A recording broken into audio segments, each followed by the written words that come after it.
Yan, magdadaking tayo. Magdadaking natin. Pero ito hindi blind spot, pakanan. So pipinahan natin yung kulay puting kotse. Yan. So ganito yan.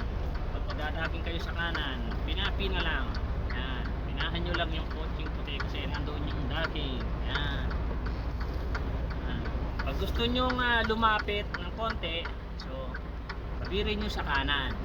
Pag gusto nyo lumayo, di ilagay nyo sa kaliwa, kabirin nyo. So ngayon, kabirin na natin ng todong kanan. Ayan, pininahan ko ayun, so yung gulong ko, ayan, nandyan na. Nandyan kasi yung daking. Ayan, silipin ko lang. Ayan.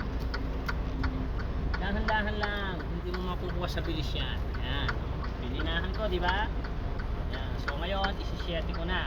Ayan, todo 7. At habang sumi-7 ka, bawiin mo ng konti. Ayan. Bawiin mo para umaano yung trailer mo. Good. Ayan. Bawi hanggang sa makita mo na tama-tama na doon sa natin. Ayan, binabawi ko lang. Ayan. Umawi na ako ng todo. Ayan. Pag kinulang ka, di kabirin mo sa kanan. Ayan. Ayan. Yun, yung daking, yung isa, yun. Yan, yung daking na yan. Yan, kulang pa, di ba? So, kabirin mo sa kanan para pumaliwa siya. Yun. Yan, yung daking na yan. Yan, yung daking. Yan.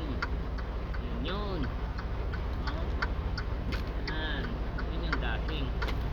So, ngayon, itiratso mo muna yung trailer mo bago ka umatas ng todo kung umaabante ka. Pero kung makukuha mo rin naman dahan-dahan, yan, kunin lang natin ng isang beses. Dahan-dahan lang, hindi mo makukuha sa bilisan niya. Yan, straight na siya. Yun, hindi na lang. Yan, so hindi tayo umabante dahil tama yung sukat natin. Nakuha natin sa tiyaga. Yan, diretso-diretso siya. Yan, diba? Ganyan lamang. Thank you.